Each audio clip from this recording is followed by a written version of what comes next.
Web सम्मेलन में विदेश मंत्री डॉक्टर एस जयशंकर ने परंपराओं, विरासत और रचनात्मकता पर दिया फोकस। अश्विनी वैष्णव ने स्थानीय सामग्री के प्रचार की आवश्यकता पर दिया बल। भाजपा प्रदेश अध्यक्ष बाबूलाल मरांडी का सरकार पर बड़ा आरोप। बोले, संवैधानिक रूप से राज्य डीजीपी विहीन अनुराग गुप्ता के द्वारा लिए जा रहे फैसले नियम के विरुद्ध। पलामू में 10 लाख के इनामी नक्सली को पकड़ने गई पुलिस की उग्रवादियों के साथ मुठभेड़। जंगलों का फायदा उठाकर भागे नक्सली, कई सामग्रियां बरामद, सर्च ऑपरेशन जारी।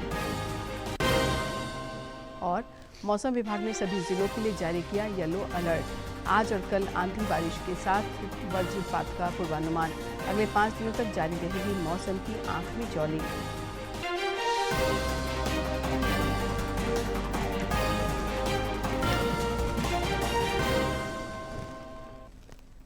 नमस्कार, प्रादेशिक समाचार में आपका स्वागत है। मैं हूं शीला और अब समाचार विस्तार से।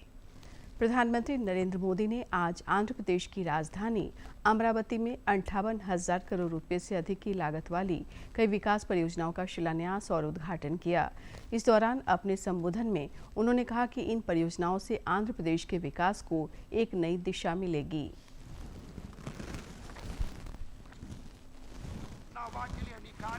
ఒకే ఒక్కడు నా రాష్ట్రం అను పట్టుదలతోటి వారి క్రమశిక్షణతో అటు కూడా మీతో మనవి చేసుకుంటూ ధన్యవాదాలు పెద్దలారా। చంద్రబాబు నాయుడు గారు, आज जब मैं इस अमरावती की पुण्य भूमि पर खड़ा हूं तो मुझे केवल एक शहर नहीं दिख रहा, मुझे एक सपना सच होते दिख रहा है। एक नया अमरावती, एक नया आंध्र। अमरावती वो धरती है जहां परंपरा और प्रगति दोनों साथ चलते हैं, जहां बौद्ध विरासत की शांति भी है और विकसित भारत के निर्माण की ऊर्जा भी है। आज यहां करीब 60,000 करोड़ रुपए के प्रोजेक्ट का शिलान्यास और लोकार्पण किया गया है। ये प्रोजेक्ट सिर्फ कंक्रीट का निर्माण नहीं है, ये आंध्र प्रदेश के आकांक्षाओं की, विकसित भारत की उम्मीदों की मजबूत नींव भी है। पहलगाम आतंकी हमले के बाद भारत सरकार ने पाकिस्तानी नागरिकों को देश छोड़ने का आदेश दिया था। इस क्रम में अटारी बॉर्डर पर आज से पाकिस्तानी नागरिकों की इमिग्रेशन की प्रक्रिया फिर से शुरू हो गई है। 1 मई को पाकिस्तान ने गेट नहीं खोला था, जिसके कारण पाक नागरिकों को डिपोर्ट नहीं किया जा सका था। फिर से पाकिस्तानी नागरिकों के इमिग्रेशन की प्रक्रिया शुरू हो गई है। 1 मई को पाकिस्तान ने गेट नहीं खोला था, जिसके कारण पाक नागरिकों को डिपोर्ट नहीं किया जा सका था। पाकिस्तान ने शुक्रवार को अटारी वाघा बॉर्डर के गेट फिर से खोल दिए हैं, जिससे भारत में फंसे अपने नागरिकों की वापसी की अनुमति मिल गई, क्योंकि 22 अप्रैल को पहलगाम में हुए आतंकी हमले के मद्देनजर भारत सरकार ने उनके शॉर्ट टर्म वीजा रद्द कर दिए थे। गेट खोलने का कदम इस्लामाबाद की ओर से करीब 24 घंटे की चुप्पी के बाद उठाया गया है, जिस दौरान कई पाकिस्तानी नागरिक भारतीय धरती पर अधर में लटके रहे, जबकि नई दिल्ली उनकी वापसी की सुविधा देने के लिए तैयार थी। इस बीच पाकिस्तानी नागरिक अपने वतन वापस जाने लगे हैं। पाकिस्तानी पासपोर्ट लिए हुए लोग इमिग्रेशन काउंटर की ओर। सीमा पर तनाव के बीच पाकिस्तान अपनी नापाक हरकतों से बाज नहीं आ रहा है और लगातार सीज फायर का उल्लंघन कर रहा है। कल भी पाकिस्तानी सेना ने जम्मू कश्मीर के कई क्षेत्रों में छोटे हथियारों से गोलीबारी की, जिसका भारतीय सेना ने भी संयमित तरीके से माकूल जवाब दिया। पाकिस्तानी सेना ने केंद्र शासित प्रदेश जम्मू और कश्मीर के कई क्षेत्रों में के सामने बिना उकसावे के छोटे हथियारों से गोलीबारी की, जिसका भारतीय सेना के जवानों ने संयमित तरीके से जवाब दिया है। जम्मू और कश्मीर के कुपवाड़ा, बारामूला, पुंछ, नौशेरा और अखनूर क्षेत्रों के सामने नियंत्रण रेखा के पार चौकियों से ये गोलीबारी की गई। भारतीय सेना ने सीमा पर हर परिस्थिति पर नजर बनाए हुए है और पाकिस्तान की ओर से लगातार हो रहे सीज फायर उल्लंघन का मजबूत जवाब दिया जा रहा है। विश्व audio visual entertainment summit WAVES का आज दूसरा दिन है। मुंबई में चल रहे इस आयोजन के दौरान आज ग्लोबल मीडिया डायलॉग में 60 से अधिक देशों के वैश्विक नेता, नीति निर्माता, उद्योग जगत के प्रमुख प्रतिनिधि, मीडिया विशेषज्ञ और कलाकार एक मंच पर एकत्र हुए। विदेश मंत्री डॉक्टर एस जयशंकर ने उद्घाटन सत्र को संबोधित करते हुए कहा कि प्रौद्योगिकी और परंपरा को मिलकर साथ साथ चलना चाहिए। Political and economic independence, it is equally essential that we give voice to our traditions, to our heritage, to ideas, to practices, and to our creativity. वहीं सूचना और प्रसारण मंत्री अश्विनी वैष्णव ने कहा कि सरकार के तौर पर हमारी जिम्मेदारी है कि हम सभी कंटेंट क्रिएटर्स को अपनी कहानी दुनिया के सामने रखने का उचित अवसर प्रदान करें। उन्होंने स्थानीय सामग्री का प्रचार करने की आवश्यकता पर बल दिया। इस कार्यक्रम के दौरान सूचना और प्रसारण राज्य मंत्री डॉक्टर एल मुरुगन और सूचना और प्रसारण सचिव संजय जाजू भी उपस्थित थे। As a government, we must provide a fair chance for everyone to showcase their story to the world. We must incentivize local content promotion and enforce IP rights in a proper framework, among other things that we need to do in creativity. Summit के दूसरे दिन studios of the future putting India on the world studios map विषय पर आयोजित सत्र में प्रसिद्ध film अभिनेता आमिर खान सहित फिल्म जगत से जुड़ी कई गणमान्य हस्तियों ने शिरकत की। इस दौरान उन्होंने कहा कि भारतीय सिनेमा को वैश्विक मानचित्र पर लाने के लिए वर्तमान केंद्र सरकार ऐतिहासिक काम कर रही है। Do something in media and entertainment. Let's make that powerful. Let's let India be a leader in that. Now, whether we finally become a leader or not is that we will see. But the fact that the present government has thought about it and has actually made the effort to announce it and organize it is, I think, it's a huge initiative, and it's a huge opportunity. It's a huge opportunity for all of us as Indian filmmakers across the language. वहीं Reliance foundation की संस्थापक और अध्यक्ष नीता अंबानी ने भी इस सम्मेलन में अपने विचार साझा किए। उन्होंने प्रधानमंत्री नरेंद्र मोदी का आभार जताते हुए कहा कि पीएम मोदी की दूरदृष्टि और दृढ़ नेतृत्व ने वैश्विक मंच पर भारत की आवाज को मजबूत किया है। नीता अंबानी ने कहा कि योग से लेकर चंद्रयान तक, सांस्कृतिक कूटनीति से लेकर G20 की अध्यक्षता तक आज भारत पहले से कहीं अधिक पूरे विश्व को प्रेरित कर रहा है। And for that, we owe deep gratitude to our Prime Minister Modi ji, whose unwavering vision and leadership have reignited India's voice on the world stage with pride and purpose. From yoga to Chandrayaan, from digital inclusion to cultural diplomacy, from G20 to waves. Today, India's spirit is inspiring the world like never before. Bhajpa के प्रदेश अध्यक्ष बाबूलाल मरांडी ने रांची में एक पत्रकार वार्ता के दौरान राज्य सरकार पर जमकर निशाना साधा। इस दौरान उन्होंने राज्य को डीजीपी विहीन बताते हुए कई मामलों को लेकर सवाल उठाए। देखिए ये रिपोर्ट। भाजपा के प्रदेश अध्यक्ष बाबूलाल मरांडी ने अनुराग गुप्ता के पुलिस महानिदेशक के पद पर बने रहने पर सवाल खड़े किए हैं। उन्होंने कहा कि केंद्र सरकार की ओर से 22 अप्रैल को राज्य सरकार को पत्र के माध्यम से अनुराग गुप्ता के सेवानिवृत्ति के संबंध में अवगत कराया गया था। इसके बावजूद वे पद पर बने हुए हैं। भारत सरकार ने 22 अप्रैल को ही राज्य सरकार को पत्र लिख दिया है कि वो 30 तारीख को जो यहाँ के डीजीपी अनुराग गुप्ता थे वो रिटायर थे और 30 के बाद एक हो गया, 2 भी हो गया, लेकिन कोई नए डीजीपी या नियुक्त नहीं हुआ। वहीं बाबूलाल मरांडी ने राज्य में हो रहे कोयला चोरी के मामले को लेकर भी राज्य सरकार पर निशाना साधा है। उन्होंने कहा कि राज्य में जब से अनुराग गुप्ता डीजीपी बने हैं तब से कोयला चोरी में बेतहाशा बढ़ोतरी हुई है। सबकी जानकारी के लिए कि इस प्रदेश के अंदर में जब से अनुराग गुप्ता डीजीपी बने हैं तब से कोयला की चोरी में बेहताशा बढ़ोतरी हुई। भाजपा प्रदेश अध्यक्ष बाबूलाल मरांडी ने कहा कि राज्य में ईडी ने कई भ्रष्टाचार के आरोपों का खुलासा किया है। वहीं कई मामलों पर जांच जारी है। इस दौरान कई गवाहों के खिलाफ कार्रवाई की गई। जो पुलिस अफसर एक भ्रष्टाचार पक्षपात करने के आरोप जिनके ऊपर हो,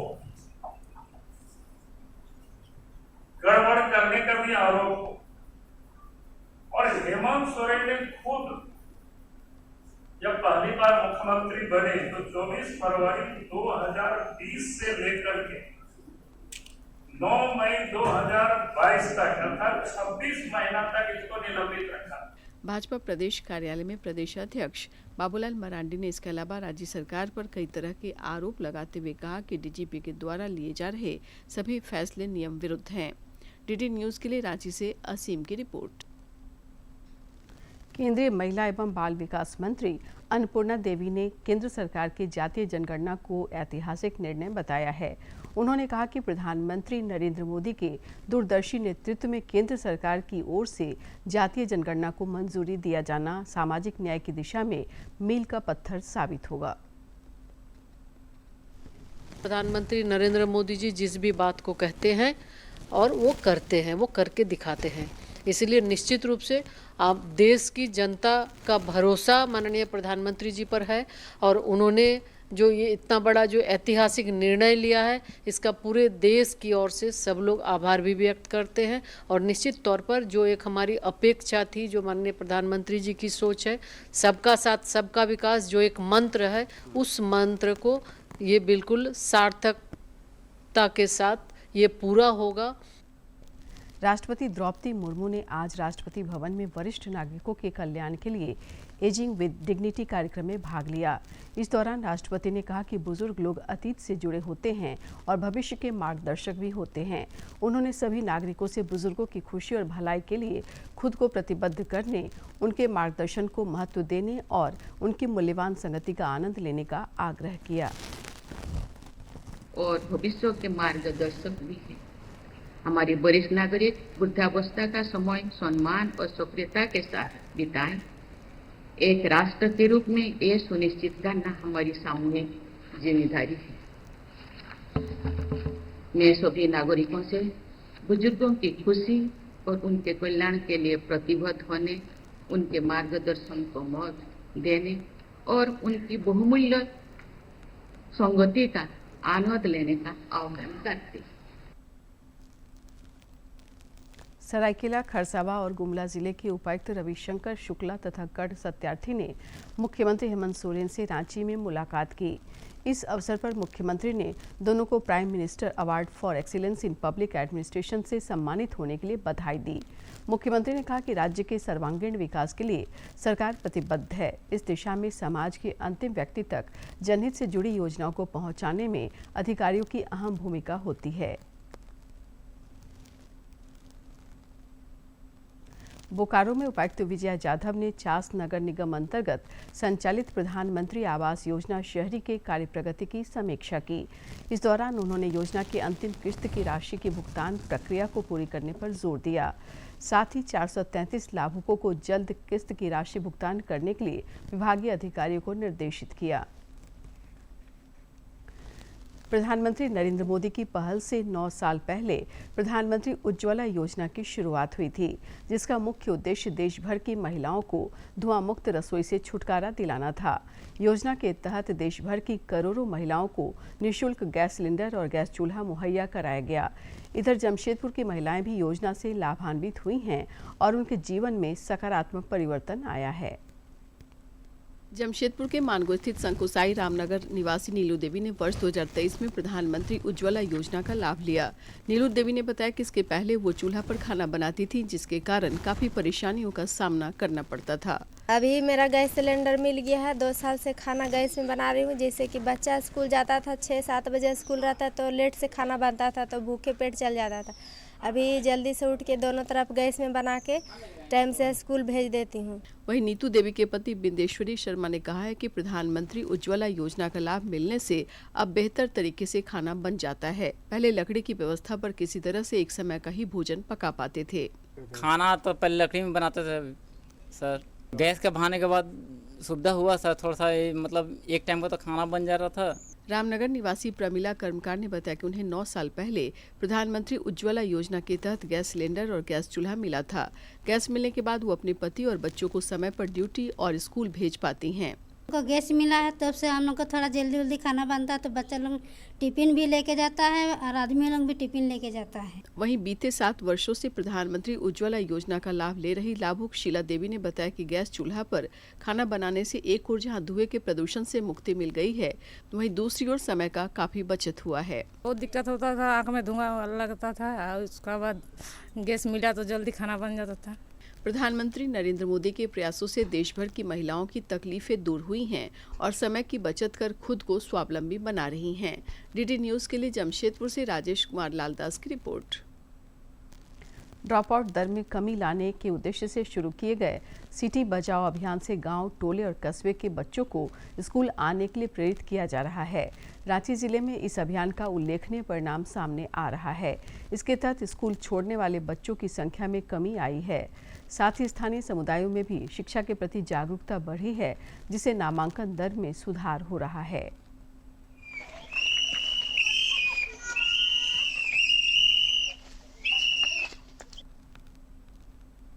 पलामू जिले में 10 लाख के इनामी नक्सली को पकड़ने गई पुलिस के साथ टीएसपीसी के उग्रवादियों की कई घंटे तक मुठभेड़ चली।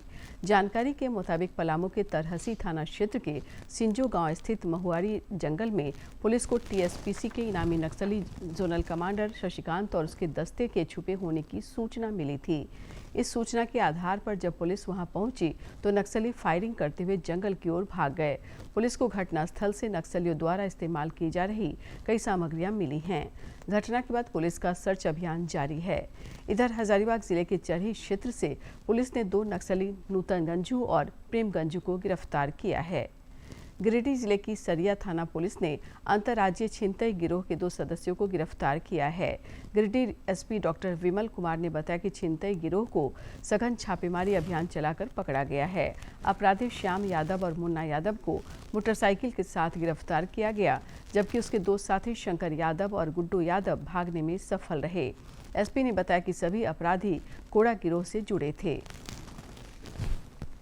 भागते हुए जो टीम हमारी थी उसको पता चला, जिसमें 4 व्यक्ति थे, जिसमें 2 व्यक्ति को पुलिस के द्वारा पकड़ा गया और एक जिसमें मुन्ना यादव उर्फ नंदू यादव उर्फ करिया यादव और दूसरा श्याम यादव, ये कोढ़ा कोढ़ा थाना और ये कटिहार जिले का ये दोनों जो है वो पाए गए और इनके द्वारा ये बताया गया कि इनके साथ 2 व्यक्ति और थे, जो शंकर यादव और गुड्डू यादव जो थे वो भागने में सफल हुए। रांची के डीआईजी सह एसएसपी चंदन कुमार सिन्हा ने ड्यूटी में लापरवाही बरतने के आरोप में पिठौरिया थाने के 4 पुलिसकर्मियों को सस्पेंड कर दिया है। 30 अप्रैल की रात हेडक्वार्टर डीएसपी अमर कुमार पांडे ने पिठौरिया थाने का औचक निरीक्षण किया था। उस समय थाने में कोई भी पुलिसकर्मी गश्ती ड्यूटी पर नहीं था। इस रिपोर्ट के आधार पर ये कार्रवाई की गई। और अब कुछ खबर राज्य के विभिन्न जिलों से फटाफट अंदाज में।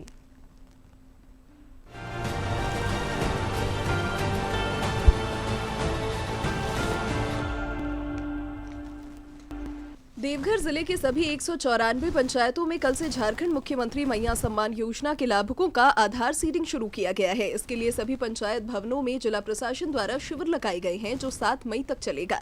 उपायुक्त विशाल सागर ने बताया कि शिविर के आज दूसरे दिन भी काफी संख्या में लाभुकों ने आधार सीडिंग कराया। गुमला समाहरणालय भवन परिसर में उजना बिजना अभियान के तहत गुमला हाट का आयोजन किया गया है। उपायुक्त कर्नल सत्यार्थी ने जिले के निवासियों से हाट में आने और स्थानीय पारंपरिक वस्तुओं की खरीदारी करने की अपील की है। उन्होंने कहा है कि हाट से स्थानीय कलाकृतियों को बढ़ावा मिलेगा। साहिबगंज सदर अस्पताल में ए और बी नेगेटिव, AB पॉजिटिव और नेगेटिव तथा O नेगेटिव ब्लड की भारी कमी हो रही है। उपायुक्त हेमंत सती ने लोगों से रक्तदान की अपील की है ताकि अस्पताल में ब्लड की कमी को दूर किया जा सके। साहिबगंज के सिद्धू कानू सभागार में 3 मई को 1 दिवसीय दत्तोपंत ठेंगड़ी रोजगार मेला का आयोजन किया जाएगा। इसमें IT, health, hotel, sales, banking सहित कई क्षेत्रों की कंपनियां युवाओं को नौकरी के लिए शॉर्टलिस्ट करेंगी। उपायुक्त हेमंत सती ने शिक्षित बेरोजगार युवक युवतियों से इसका लाभ उठाने की अपील की है। लातेहार जिले के चंदवा थाना क्षेत्र के सोन्स गांव में आज सुबह 6 बजे एक युवक की गोली मारकर हत्या कर दी गई। मृतक की पहचान उपेंद्र ओरांव के रूप में हुई है, जो लातेहार के जोभिया गांव का निवासी था। वह सोन्स गांव बारात गया था, जहां शादी के बाद उसके चचेरे भाई अमृत ओरांव ने उसे शौच के बहाने तालाब की ओर ले गया और उसे गोली मार दी। चतरा के उपायुक्त रमेश घोलप ने अफीम की खेती पर अंकुश लगाने की दिशा में ठोस पहल की है। उन्होंने जिले के अधिकारियों के साथ बैठक कर कई सख्त निर्देश दिए हैं। अफीम की खेती को नष्ट करने के लिए विशेष अभियान चलाने को कहा है। उपायुक्त ने चेतावनी दी है कि अफीम की खेती करने वाले लोगों के खिलाफ पकड़े जाने पर कानूनी कार्रवाई की जाएगी। रांची जिले के चान्हो थाना क्षेत्र के परसात्री गांव में आपसी विवाद में भाई ने अपने ही भाई की हत्या कर दी। घटना की सूचना मिलने के बाद पुलिस मौके पर पहुंची और शव को कब्जे में लेकर पोस्टमार्टम के लिए भेज दिया। पुलिस ने आरोपी भाई को गिरफ्तार कर लिया है और उससे पूछताछ की जा रही है।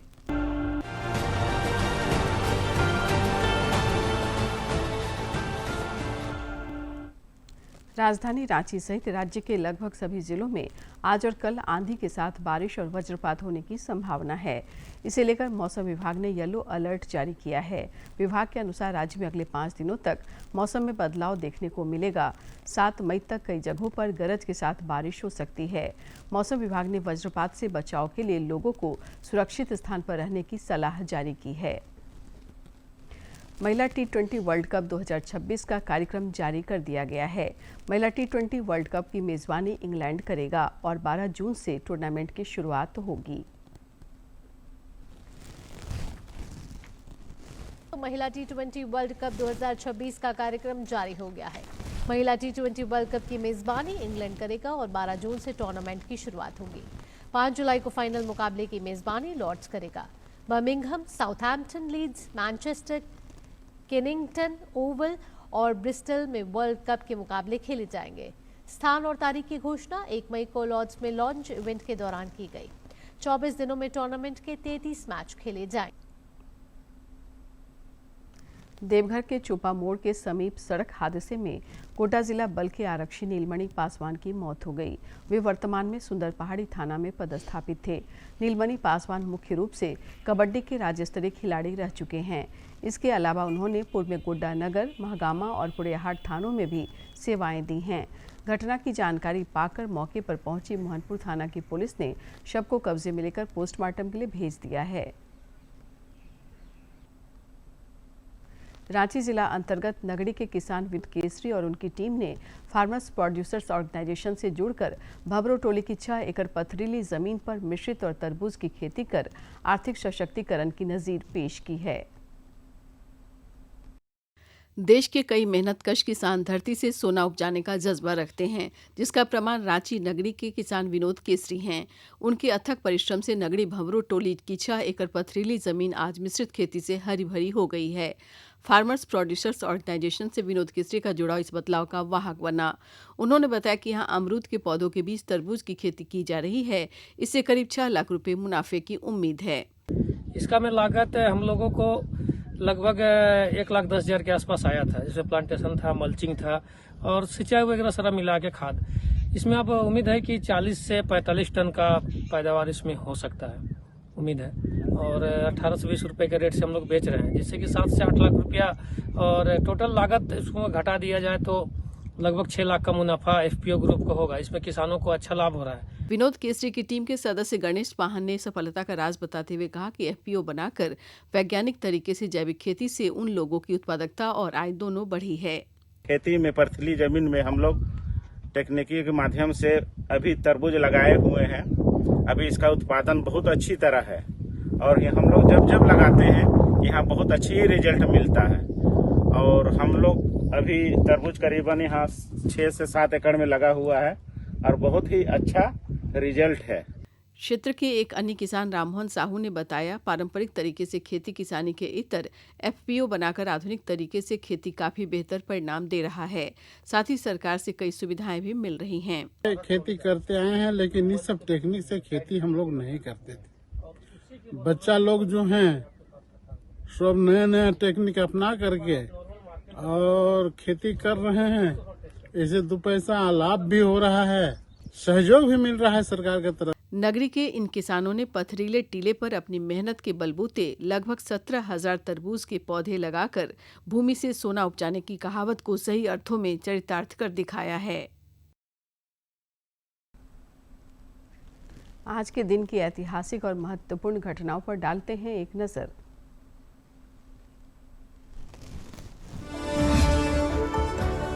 दो मई साल 1921 को सत्यजीत रे का जन्म कोलकाता में हुआ। वे भारतीय फिल्म इंडस्ट्री के मशहूर फिल्म निर्माता और निर्देशक थे। उन्होंने न सिर्फ देश बल्कि विदेश तक के सिनेमा पर अपनी छाप छोड़ी। उनकी शख्सियत का अंदाजा इसी बात से लगाया जा सकता है कि उन्हें भारत सरकार के द्वारा लगभग 32 राष्ट्रीय पुरस्कारों से सम्मानित किया गया। जिस ऑस्कर को पाना हर एक्टर डायरेक्टर का सपना होता है, वो सत्यजीत के पास खुद चलकर आया था। दरअसल साल 1992 में सत्यजीत रे को ऑस्कर का honorary award for life time achievement देने की घोषणा की गई, लेकिन उस दौरान वे बहुत बीमार थे। ऐसे में ऑस्कर के पदाधिकारियों ने फैसला लिया कि ये अवार्ड उनके पास पहुंचाया जाएगा। ऑस्कर के पदाधिकारियों की टीम कोलकाता में सत्यजीत रे के घर पहुंची थी और उन्हें अवार्ड से सम्मानित किया। कई फिल्मों के निर्देशन कर चुके सत्यजीत रे के निर्देशन में बनी फिल्मों में पाथेर पांचाली, अपराजितो, चारुलता, शतरंज के खिलाड़ी, देवी मुख्य हैं। कई राष्ट्रीय और अंतर्राष्ट्रीय सम्मानों से नवाजे गए सत्यजीत रे को भारत सरकार ने साल 1958 में पद्मश्री, 1965 में पद्म भूषण और 1976 में पद्म विभूषण से नवाजा। इसके साथ ही साल 1992 में उन्हें भारत रत्न से सम्मानित किया गया। अंत में मुख्य समाचार एक बार फिर।